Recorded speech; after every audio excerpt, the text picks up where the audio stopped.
श्री हनुमान अंक में श्री हनुमान चरित। हनुमान जी का लंका से उड़ान भरना और समुद्र के इस ओर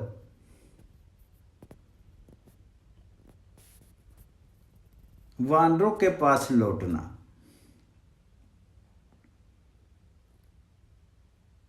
समुद्र के इस ओर लंका दाहक कपीश्वर के सिंह नाद को सुनकर के समुद्र के उत्तर तटवर्ती कोटि कोटि वानर भालू प्रसन्नता से किलकारी मारते हुए उछलने कूदने लगे। उन्हें विश्वास हो गया कि हनुमान जी माता सीता के दर्शन करके वापस लौट रहे हैं।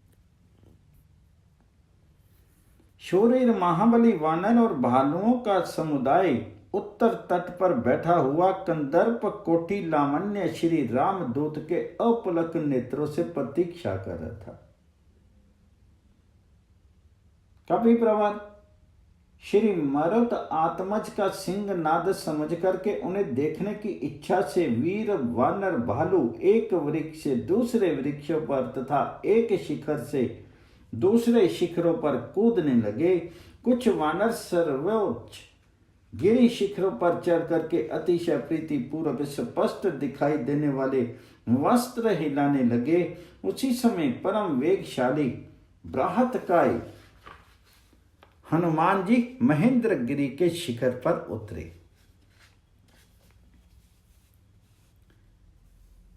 गो द्विज हितकारी परम प्रभु पाप ताप के निवारण धर्म की स्थापना एवं उनके अभ्युदय के लिए प्रत्येक युग में अवतार धारण करते हैं।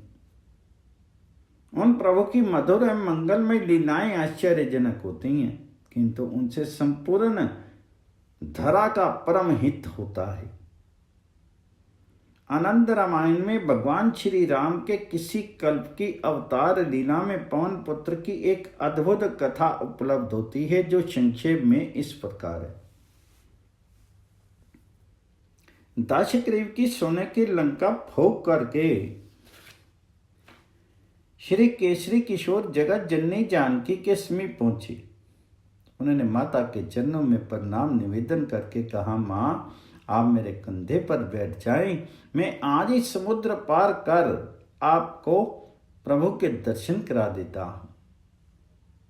वैदेही ने उत्तर दिया, बेटा हनुमान, मेरे अनुपम शूरवीर प्राणनाथ को ये स्वप्न में भी सह नहीं होगा कि मुझे अन्य कोई मुक्त कर ले जाए। रावण वध एवं मेरा उद्धार उन्हीं के कर कमलों से होने में उनकी और मेरी शोभा है। इससे तुम्हारे स्वामी की कीर्ति भी बढ़ेगी। तुम ये चूड़ामणि और मुद्रिका ले जाकर समुद्र प्रभु को दे देना और उनसे प्रार्थना करना कि ये यहां पहुंचने में तनिक भी विलंब नहीं करें। श्री आंजनेय ने मात्र प्रदत्त चूड़ामणि और मुद्रिका अत्यंत आदर पूर्वक ले ली और माता के परम पावन पाद पद्मों में प्रणाम कर लौट पड़े। हनुमान जी उछल करके समुद्र तटवर्ती गिरी शिखर पर चढ़ गए। पर्वत उनका वेग सह नहीं सका, चूर्ण हो गया। उसी समय लोक पिता ने श्री पवन आत्मज के द्वारा लंका दे के विस्तृत विवरण से पूर्ण एक पत्र श्री राम को देने के लिए हनुमान जी को दिया। श्री रामदूत चतुरानन का पत्र एवं माता जानकी की चूड़ामणि और मुद्रिका लेकर के समुद्र के ऊपर वेग पूर्वक उड़ते हुए चले। वे भयानक सिंह नाद करते हुए जा रहे थे। उत्तर दिशा में समुद्र के पार जाने पर वे नीचे उतरे। वहां उन्होंने भजन करते हुए एक मुनि को देखा। हनुमान जी ने उन विरक्त मुनि से कहा, मुनिवार, मैं भगवान श्री राम के आदेश के अनुसार उनकी प्राण प्रिया जनक दुलारी का पता लगा करके समुद्र पार से आ रहा हूं। मैं 3 आधिक्य से व्याकुल हूं। कृपया कोई जलाशय बताइए।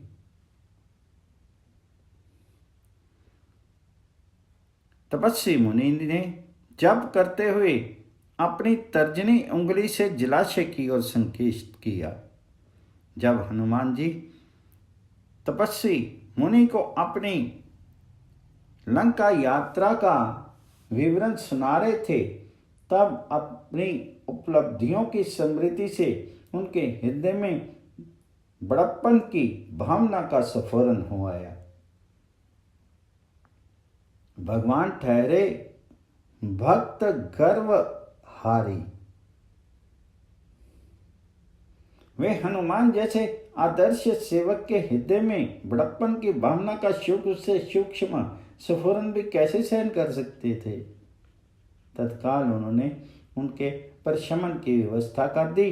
श्री पवन पुत्र चूड़ामणि अंगूठी और विधाता प्रदत्त पत्र जप करते हुए मुनि के समीप रख करके तीर्ण शांत करने के लिए तिशा शांत करने के लिए जलाशय की ओर चले गए।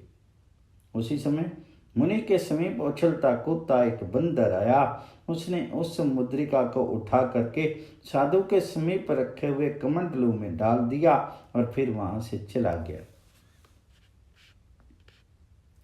जल ग्रहण करके हनुमान जी लौटे। उन्होंने चूड़ामणि और पत्र के साथ मुद्रिका ना देख करके मुनि से पूछा, मुनिनाथ, वह मुद्रिका क्या हुई? तो मुनि ने कमंडलों की ओर संकेत किया। हनुमान जी ने कमंडलों में हाथ डाला तो एक साथ उसी आकार प्रकार एवं रूप रंग की श्री राम नाम अंकित शत शत मुद्रिकाएं निकल आई। श्री पवन पुत्र ने पुनः कमंडलों में हाथ डाला, फिर वैसे ही सैकड़ों मुद्रिकाएं निकली। उन्हें कमंडलों से सहस्त्रों अंगूठियां निकाली, पर कमंडलों की अंगूठियां समाप्त ही नहीं हो रही थी। उनकी लाई हुई अंगूठी कौन सी थी? महावीर, अंजना, आनंदवर्धन समझ नहीं सके। उनके आश्चर्य की सीमा नहीं रही। चकित श्री पवन देव जी ने मुनि से पूछा, मुनिराज, इतनी मुद्रिकाएं कहाँ से आईं और इसमें मेरे द्वारा लाई हुई मुद्रिका कौन सी है?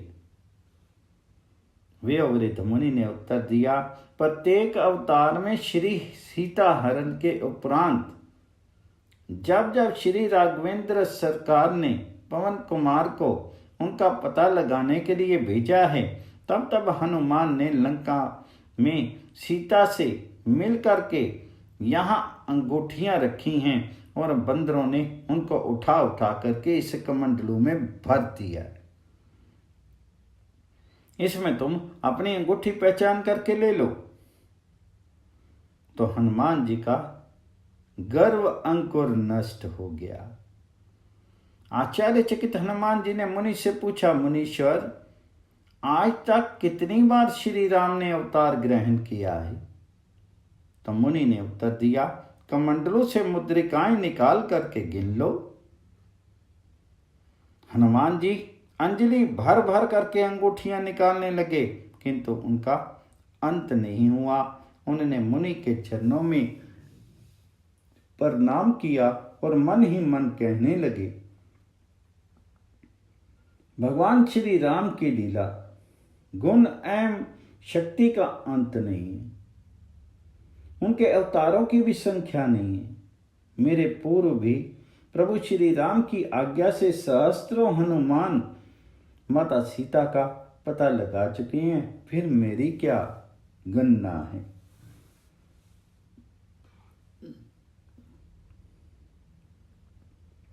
गणित अभिमान आंजनेय ने मन ही मन श्री राम जी के चरणों में प्रणाम किया। फिर हर्ष उन्मत्त श्री हरांशज पर्वत शिखर से पृथ्वी पर कूद पड़े। उन्हें देखते ही वानरों ने उन्हें चारों ओर से घेर लिया। मैंने माता सीता के दुर्लभ चरणों का दर्शन और स्पर्श प्राप्त कर लिया। पवन कुमार ने इतना कहा था कि जामवान ने उन्हें वक्ष से लगा लिया। उनके नेत्रों में प्रेम आंसू भर आए। उन्होंने गद कंठ से कहा, पवन पुत्र, तुमने हम सब के प्राणों की रक्षा कर ली। माता सीता का पता लग जाने के संवाद से वानर प्रसन्नता से किलकारी मारते हुए कूदने लगे। हर्ष अतिरेक के कारण बहुत से वानर अपनी पूंछ ऊपर उठा करके नाचने लगे।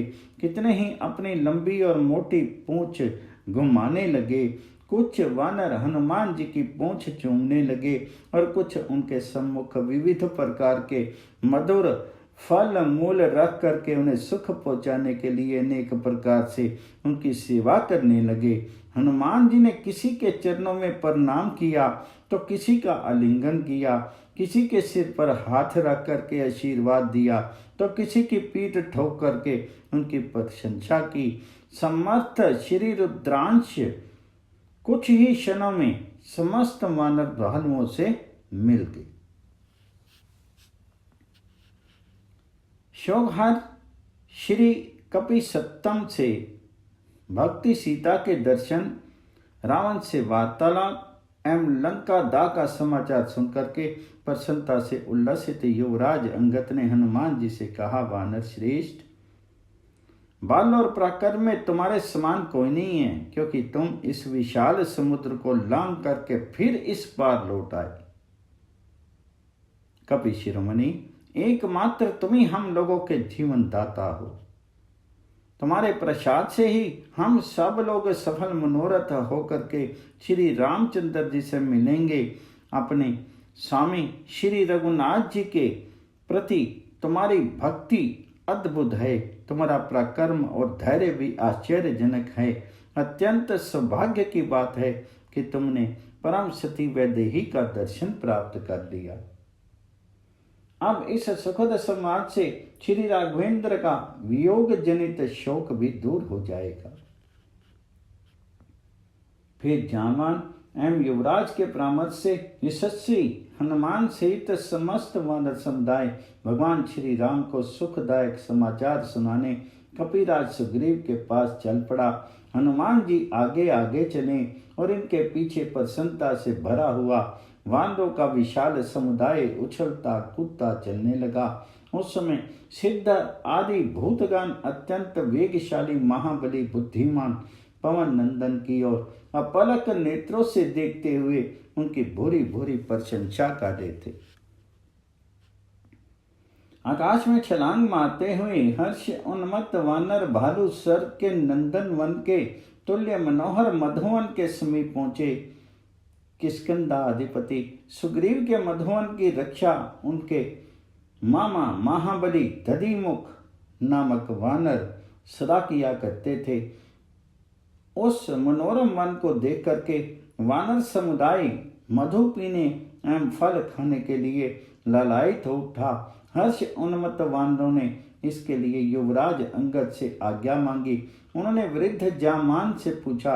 जामवान एवं महावीर हनुमान के अनुमोदन से युवराज ने उन्हें आज्ञा दे दी। फिर क्या था? प्रसन्नता से भरे हुए पिंगल वर्ण वाले बानर मधुवन के सुगंधित फल मूलों का भक्षण एवं मधु का पान करने लगे। वानर मधु पी करके मस्त हो गए।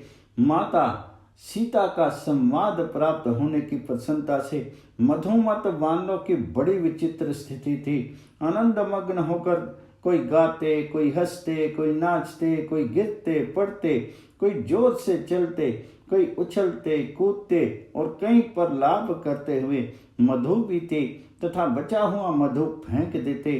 कोई फलों से लदे वृक्षों की डालियां तोड़ते और कुछ मदमत वीर वानर समूचा वृक्ष उखाड़ फेंकते। इस प्रकार अत्यंत रमणीय मधुवन तहस नहस होने लगा। दधिमुख और अन्य रक्षक तोड़े। युवराज अंगद और हनुमान की आज्ञा से मधु पीकर के मत वाले वानर उल्टे वृक्षों को ही डांटने लगे। इतना ही नहीं, उन्होंने मधुवन के वृक्षों को मारना पीटना भी प्रारंभ कर दिया। विवशता दधिमुख ने वानर राज सुग्रीव के समीप जाकर के निवेदन किया, राजन, आपने जिस सुंदरतम मधुवन की चिरकाल से रक्षा की है, उसे अंगद और हनुमान जी की आज्ञा से वानरों ने नष्ट भ्रष्ट कर दिया। इतना ही नहीं, उन्होंने रक्षकों को बुरी तरह मारा पीटा भी।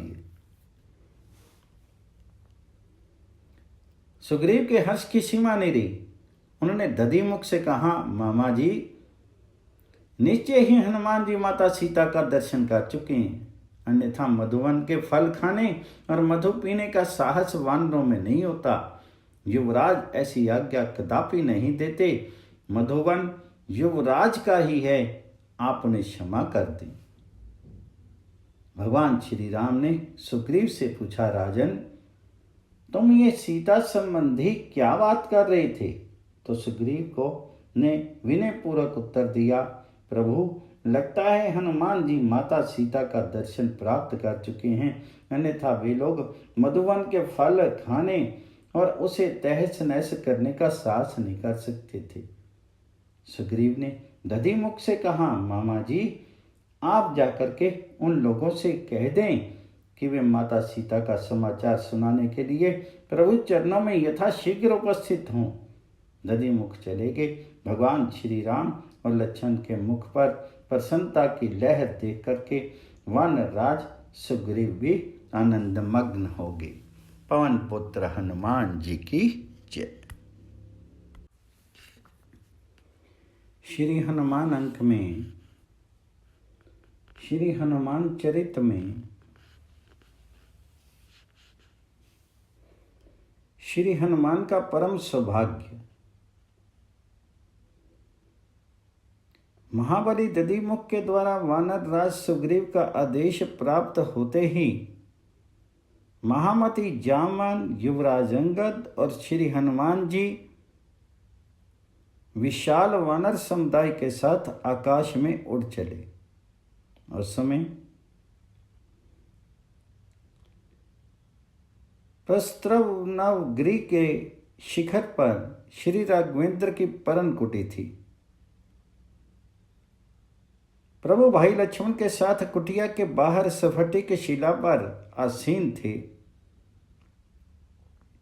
साथ ही वानरराज सुग्रीव बैठे थे। दूसरे ही प्रसन्न वानर समूहों के साथ अंगद को आकाश मार्ग से उड़ते हुए आते देख करके वानरराज सुग्रीव ने कमल नयन श्री राघवेंद्र से कहा, प्रभु, धैर्य धारण कीजिए।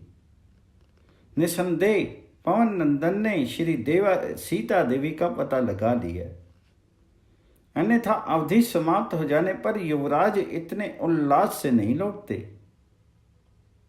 मति सत्तम, इस कार्य को सिद्ध करने में हनुमान जी के सिवा और कोई कारण बना हो, ऐसा संभव नहीं है। वानर शिरोमणि हनुमान जी में ही कार्य सिद्धि की शक्ति और बुद्धि है। उन्हीं में उद्योग पराक्रम और शास्त्र ज्ञान भी प्रतिष्ठित है। इस प्रकार वानरराज सुग्रीव परम बुद्धिमान रघुनंदन जी को धैर्य बंधा ही रहे थे कि अंगद और हनुमान को आगे करके हर्ष अतिरेक से सिंहनाद करते हुए वीर वानरों का समुदाय निकट आ गया। उन्हें देख करके सुग्रीव ने प्रसन्नता पूर्वक अपनी पूंछ ऊपर उठा दी। अंगद आदि वीर श्री रघुनाथ जी को देख करके हर्ष उल्लास पूर्वक आकाश से नीचे उतर आए। समस्त वानरों ने स अनुज श्री राम एवं सुग्रीव के चरणों में प्रणाम किया और पवन कुमार हनुमान जी दौड़ करके राघवेंद्र के भुवन पावन चरण कमलों में लेट गए। प्रभु के दर्शन कर उनके आनंद की सीमा नहीं रही। उन्होंने कहा, स्वामी, माता सीता सतीत्व के कठोर नियमों का पालन करते हुए शीर से सकुशल हैं। मैंने जगत जननी जानकी का दर्शन किया है। हनुमान जी के इस वचन से श्री राम, लक्ष्मण और किष्किंधापति सुग्रीव की प्रसन्नता की सीमा नहीं रही। श्री रघुनाथ जी ने अतिशय प्रीति और आनंद पूर्वक हनुमान जी की ओर देखा। हनुमान जी प्रभु चरणों में पुनः पुनः प्रणाम करके सुमित्रा नंदन एवं सुग्रीव को भी प्रणाम करके हाथ जोड़े परम प्रभु के मुखारविंद की ओर अपलक दृष्टि से देखने लगे। भगवान श्री राम ने हनुमान से पूछा, वायुनंदन, देवी सीता कहाँ हैं? वे कैसे हैं? मेरे प्रति उनका कैसा भाव है? तुम विदेह कुमारी सीता का पूरा समाचार सुनाओ। तो श्री पवन कुमार ने पहले दक्षिण दिशा की ओर मुंह करके माता सीता के उद्देश्य से श्रद्धापूर्वक प्रणाम किया। फिर उन्होंने अत्यंत नम्रतापूर्वक निवेदन किया, करना में प्रभु, 100 योजन विस्तृत समुद्र के पार दुरात्मा दशानन की नगरी लंका समुद्र के दक्षिण तट पर बसी हुई।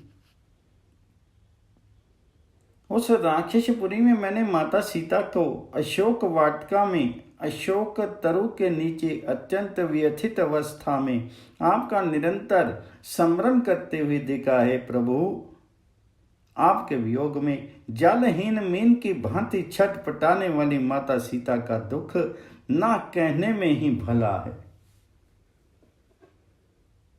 श्री आंजनेय के ये वचन सुनकर के राघवेंद्र अधीर हो उठे। उनके नेत्रों से आंसू बहने लगे। पवन पुत्र के नेत्र भी अश्रुपूरित थे, पर अपने अश्रुओं को रोक करके वे माता का संदेश कहते जा रहे थे। माता सीता इस समय अत्यंत दुख के दिन व्यतीत कर रही है। उन्हें दुष्ट दशानन ने अशोक वाटिका में रोक रखा है और क्रूर राक्षियां वहां रात दिन पहरा दिया करती हैं। उनके सिर पर एक मैली साड़ी है और उनके सुंदर केश उलझ करके जटा की तरह बन गए हैं। इस तरह एक वैनी धारण किए वे सतत आपकी चिंता में डूबी रहती है। माता जानकी नीचे पृथ्वी पर सोती है। वे अन्न जल छोड़ देने के कारण अत्यंत कृशकाय हो गई है और शोक से निरंतर हाँ राम कहती रहती है। इस प्रकार माता सीता को मैंने आपकी भक्ति से प्रेरित कठोर तपस्या करते हुए दुस्सह कष्ट सहते देखा है। प्रभु, चलते समय माता ने आपके विश्वास के लिए अपनी चूड़ामणि दी है। साथ ही उन्होंने चित्रकूट में इंद्रपुत्र जयंत कौवे की घटना का स्मरण कराते हुए कहा है कि स्वामी, इतनी महान शक्ति के रहते हुए भी आप मौन क्यों हैं? मेरा अपराध क्षमा कर शीघ्र मेरा उद्धार करें। हनुमान जी के वचन सुनकर के रघुनाथ जी के नेत्रों में आंसू भर आए। वे सीता जी द्वारा प्रदत्त चूड़ामणि को हृदय से लगा करके सुग्रीव से कहने लगे, मित्र, इस चूड़ामणि को देख करके मेरा हृदय द्रवित हो रहा है। यह सुर पूजित मणि जग से प्रकट हुई थी और किसी यज्ञ में संतुष्ट होकर के सुरेंद्र ने इसे मेरे ससुर राजा जनक को दिया था। इस मणि रत्न को उन्होंने विवाह के अवसर पर सीता को दिया, जो सदा मेरी प्रिया सीता के सीमंत पर सुशोभित होती रही। श्री पवन कुमार के द्वारा अपनी प्राण प्रिया सीता का समाचार पाकर के प्रभु ने अत्यंत प्रसन्नता से कहा, हनुमान, तुमने जो कार्य किया है वह देवताओं के लिए भी दुष्कर है। मैं नहीं जानता कि इसके बदले तुम्हारा क्या उपकार करूं। पुत्र, मैंने मन में खूब विचार करके देख लिया है कि तुमसे ओरिन नहीं हो सकता। तथापि लो, मैं अभी तुम्हें अपना सर्वस्व सौंपता हूं। इतना कहकर के कर्णावतार परम प्रभु श्री राम ने पवित्र आत्मा हनुमान जी को अपने दोनों भुजाओं में खींच करके अपने हृदय से लगाते हुए कहा, संसार में मुझ परमात्मा का आलिंगन मिलना अत्यंत दुर्लभ है। वानर श्रेष्ठ, तुम्हें ये सौभाग्य प्राप्त हुआ है, अतः तुम मेरे परम भक्त और प्रिय हो। भगवान श्री राम के अनन्य भक्त श्री महादेव आत्मज की कामना पूर्ति हुई। उनके वानर शरीर धारण का उद्देश्य पूरा हो गया। वे आनंद मग्न होकर के प्रभु के चरण कमलों पर गिर पड़े। अधीर होकर के उन्होंने बार बार प्रार्थना की, प्रभु मेरी रक्षा कीजिए, रक्षा कीजिए। भक्तवत्सल प्रभु श्री राम ने हनुमान जी से पूछा, हनुमान तुम विशाल समुद्र लांघ करके लंका में कैसे पहुंचे? वहां तुम देवी सीता से कैसे मिले और उन्होंने क्या कहा? लंका अधिपति रावण का दुर्ग और उसकी शक्ति कैसी है, ये तुम मुझसे विस्तार पूर्वक कहो।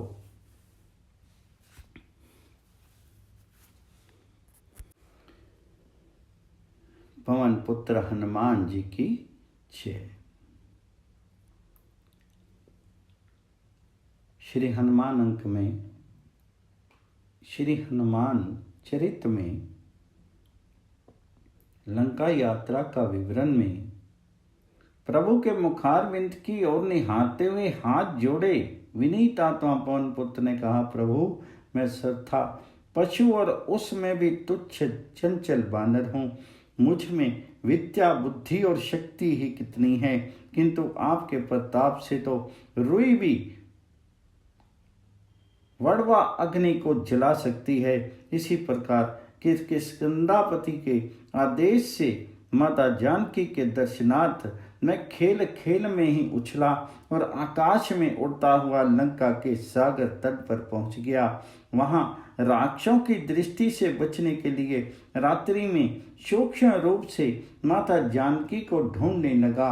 दशानन की प्रिय अशोक वाटिका में अशोक वृक्ष के तले शोक मग्न माता के दर्शन कर मैं अधीर हो गया। मैं वृक्ष पर पत्तों में छिप करके बैठा ही था कि वहां क्रूर दशानन आ गया। उसने सतीत्व की प्रज्वलित मूर्ति वियोगिनी माता को वश में करने के लिए उन्हें बहुत डराया धमकाया, किंतु जब माता ने उसे कुत्ते की तरह दुत्कार दिया तब वह अधम राक्षस माता को मारने दौड़ा। अपनी प्रिया मंदोदरी के समझाने से वह 1 मास की अवधि दे करके वहां से चला गया। राक्षियों ने भी माता को बहुत डराया। उन राक्षियों के चले जाने पर माताजी असहाय दुख के कारण प्राण त्याग देने के लिए प्रस्तुत हो गई। उस समय मैंने वृक्ष के पत्तों में छिपे छिपे आपके जन्म से लेकर के दंडक अरण्य में जाने, सीता हरण, सुग्रीव से मैत्री, बाली वध आदि की संक्षिप्त कथा सुनाते हुए कहा कि किष्किंधाधिपति सुग्रीव ने आपका पता लगाने के लिए चारों दिशाओं में करोड़ों वानरों को भेजा है। मैं भी उन्हीं का भेजा हुआ हूँ। आज आपका दर्शन प्राप्त करके कृतार्थ हो गया। मेरे मुख से आपकी मधुर लीला कथा सुनकर के माता ने कहा, जिसने मुझे ये अमृत तुल्य संवाद सुनाया है वे मेरे सामने प्रकट क्यों नहीं होते। मैंने नीचे उतर करके माता के चरणों में प्रणाम किया। मुझ वानर को देख करके पहले तो वे सहम गई, परंतु मैंने उन्हें क्रमशः सब बातें बतलाई। इसके बाद मैंने आपकी मुद्रिका उन्हें दी, तब माता के मन में मेरे प्रति विश्वास उत्पन्न हुआ। क्रूरतम रावण के यहाँ दुष्ट राक्षियों के बीच अत्यंत कष्टपूर्ण जीवन व्यतीत करने वाली वियोगिनी जननी पुत्र को देखकर रो पड़ी। उन्होंने कहा, बेटा जिस प्रकार इन राक्षियों के द्वारा मैं अहिर्निश से सताई जा रही हूँ वह मेरे प्राणनाथ को बता देना। मैंने उन्हें अनेक प्रकार से धैर्य बंधाया और कहा, माँ बस मेरे प्रभु के समीप पहुँचने की ही देर है। अमित शक्ति संपन्न श्री राघवेंद्र आपका संवाद पाते ही यहाँ पहुँच करके इस असुर कुल का विध्वंस कर देंगी। रोती ही माता जानकी ने अत्यंत करुणापूर्वक आपके शीघ्र आने की प्रार्थना करते हुए लक्ष्मण के लिए कहा कि लक्ष्मण, तुम्हें मैंने अज्ञानवश कुछ कठोर वचन कह दिया था, उसके लिए तुम मुझे क्षमा करना और श्री रघुनाथ जी के साथ शीघ्र आकर के मेरी रक्षा करना, अन्यथा 1 मास के उपरांत मैं जीवित नहीं रहूंगी। इतना कहकर के माता सीता रोने लगी। उन्होंने वानरराज सुग्रीव, महामती जामान, युवराज अंगद तथा समस्त वानरों को आशीर्वाद देते हुए सबसे शीघ्र लंका पहुंच करके राक्षसों को नष्ट करने की प्रार्थना की। श्री पवन नंदन के द्वारा भगवती जानकी का समाचार सुनकर के श्री राम अत्यंत व्याकुल हो गए। लक्ष्मण के नेत्र बरसने लगे और समस्त वानरों के भी नेत्र भर आए, पर हनुमान जी धैर्यपूर्वक कहते जा रहे थे, माता की आज्ञा से मैं शोक वाटिका के फल खाने चला, पर रावण से मिलने की इच्छा से मैंने वह मनोरम वाटिका भी ध्वंस कर दी। रावण के पुत्र अक्षय कुमार के साथ सहस्त्रों असुरों को मारने के बाद मैं इंद्रजीत के ब्रह्मपाश में बंद करके रावण के सम्मुख पहुंच गया। वहां उस दुष्ट ने दंड स्वरूप मेरी पूंछ जलाने का आदेश दे दिया। बस आपकी कृपा से सारी लंका जल गई। भगवान श्री राम, लक्ष्मण, वानरराज सुग्रीव, महामती जामान, अंगद, द्विद, मैंद, पनस, नल और नील आदि महान वानरगण लंका में घटित हुई घटनाओं को ध्यान पूर्वक सुन रहे थे। हनुमान जी सहसा श्री राघवेंद्र के चरणों पर गिर पड़े और बोले, प्रभु, ये सब कुछ मैंने नहीं किया। अंतर्यामी स्वामी, मेरे अंतर में प्रविष्ट होकर के अपनी भक्ति से, शक्ति से आपने जो लीला कराई है, मैं वही निवेदन कर रहा हूं। हनुमान जी आगे कहने लगे, करना में स्वामी, वहां मैंने त्रिकूट पर्वत पर बसी हुई दिव्य लंकापुरी देखी। उस पुरी के चारों ओर 4 लंबे चौड़े द्वार हैं। उसमें अत्यंत मजबूत किवाड़ और मोटी मोटी अर्गलाएं लगी हैं। उन द्वारों पर अत्यंत विशाल एवं शक्तिशाली यंत्र लगे हैं जो वान और पत्थरों के गोलों की वर्षा करते हैं। उनके द्वारा लंका में प्रविष्ट होना अत्यंत कठिन है। पुरी के चतुर्दिक सोने का परकुटा है जिसे तोड़ना अत्यंत दुष्कर है। उसमें मणि, मोंगे, नीलम और मोतियों का काम किया गया है। परकोटों के चारों ओर ग्राह और विशाल मत्स्य पूरित अगाध जल वाली खाइयां हैं। उन चारों द्वारों के सम्मुख खाइयों पर लकड़ी के ऐसे यंत्र में विशाल एवं सुदृढ़ पुल बने हैं जिन पर शत्रु सेना के आते ही उसे यंत्रों द्वारा खाइयों में एवं चारों ओर फेंक दिया जाता है। लंका पर आक्रमण करने का कोई मार्ग नहीं है। उनके चारों ओर दुर्गम नदी, पर्वत, वन, खाई और सुदृढ़ परकोटा आदि हैं। लंका विस्तृत समुद्र के दक्षिण तट पर बसी है। अतः लक्ष्य का किसी प्रकार पता न मिल सकने के कारण वहां जलयान से जाना भी बड़ा कठिन है। लंका के पूर्व द्वार पर 10 सहस्त्र प्रचंड वीर राक्षस रहते हैं। उनके दक्षिण द्वार पर चतुरंगिनी सेना के साथ 1 लाख राक्षस योद्धा, पश्चिम द्वार पर 10 लाख राक्षस और उत्तर द्वार पर 10 करोड़ राक्षस तथा मध्य भाग की छावनी में सैकड़ों सहस्त्र दुर्जय वीरवर निशाचर रहते हैं। हाथी, घोड़े, खाइयों और स्थगनियों आदि से दुष्ट दशानन की लंका सुरक्षित है, किंतु आपकी कृपा शक्ति से मैंने प्रायः सभी कठिनाई समाप्त कर दी हैं। लंका के सुदृढ़ द्वार नष्ट कर दिए हैं, खाइयां पाट दी हैं, परकोटों को धाराशायी कर दिया है। विशालकाय राक्षसी सेना का चतुर्थ अंश नष्ट कर दिया है और समूची लंका फूंक करके राख कर दी है। रावण के नागरिकों एवं उनके सैनिकों में भी नहीं, स्वयं उनके मन में भी आपका भय और आतंक व्याप्त हो गया है। असुर सैनिक का मनोबल तो समाप्ति हो गया है। अतः अब अविलंब शत्रु पर आक्रमण करना ही उचित प्रतीत होता है। दुख शमन महावीर हनुमान जी सारा संवाद सुना करके नवनिरद वपु प्रभु श्री राम के मुखारविंद की ओर अपलक दृष्टि से देखने लगे। हनुमान जी के वचन सुन प्रभु ने अत्यंत प्रसन्न होकर के कहा, हनुमान ने जो कार्य किया है उसका करना देवताओं के लिए भी कठिन है। पृथ्वी तल पर और कोई तो उसका मन से भी स्मरण नहीं कर सकता। भला ऐसा कौन है कि 100 योजन विस्तार वाले समुद्र को लांघने और राक्षसों से सुरक्षित लंकापुरी का ध्वंस करने में समर्थ हो। हनुमान ने सुग्रीव के सेवक धर्म को खूब निभाया। संसार में ऐसा ना कोई हुआ और ना आगे होगा ही। उसने जानकी जी का पता लगा करके आज मुझको तथा रघुवंश लक्ष्मण सुग्रीव आदि सभी को बचा लिया है। इसके बाद सीतापति श्री राम ने किष्किंधा आदिपति से कहा, मित्रवर सुग्रीव, इस समय विजय नामक मुहूर्त व्यतीत हो रहा है। अतः तुम समस्त सैनिकों को इसी समय प्रस्थान करने के लिए आदेश प्रदान करो। इस मुहूर्त में यात्रा करके मैं निश्चय ही समस्त राक्षसों सहित दुर्जय दशानन को नष्ट करके देवी सती को ले आऊंगा।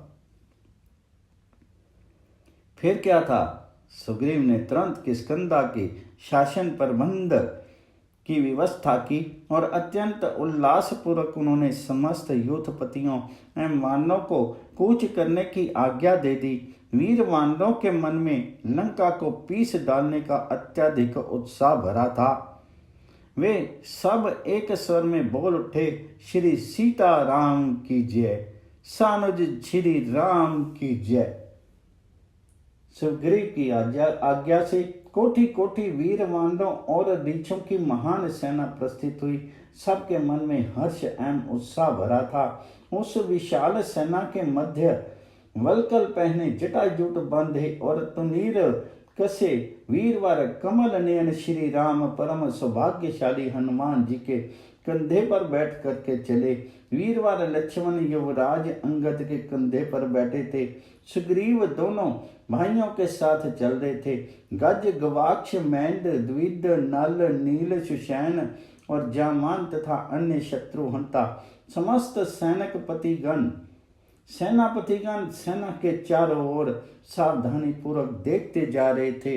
अत्यंत चंचल वीर वानर यूथपति के आदेश एवं सुग्रीव के भय से सर्वथा अनुशासित बड़े वेग से उछलते कूदते गरजते फल खाते और मधु पीते दक्षिण दिशा की ओर चल रहे थे। उन वानर वीरों के सौभाग्य का क्या कहना, जो सुर मुनि दुर्लभ निखिल सृष्टि के स्वामी दयाधाम श्री राम के कार्य के लिए उन्हीं के साथ आनंद पूर्वक प्रयाण कर रहे थे। उनके सौभाग्य को देख देख करके इंद्र आदि देवगण मन ही मन उनकी प्रशंसा कर रहे थे। भगवान श्री राम के प्रसन्नता पूर्वक प्रस्थान करते ही माता जानकी का वाम नेत्र और उनकी बाईं भुजा फड़कने लगी। उसी समय लंका में अनेक प्रकार के अपशकुन प्रारंभ हो गए, जिन्हें देख करके असुर कुल मन ही मन चिंतित हो उठा। वानरों की वह विशाल वाहिनी तनिक भी विश्राम किए बिना रात दिन चल रही थी। वे लोग श्री राघवेंद्र के साथ मल्याचल और सहस्त्र आदि के मनोरम वनों का दृश्य देखते और उन पर्वतों को पार करते हुए अंत में महान नीलोधधि के तट पर जा पहुंचे। वहां वानरों के अत्यधिक प्रसन्नता से गर्जना की, जय श्री राम, जय सीताराम। कोटि कोटि वानरों की सामूहिक गर्जना के सम्मुख महासमुद्र की भयानक गर्जना मंद पड़ गई। पवन पुत्र हनुमान जी की जय।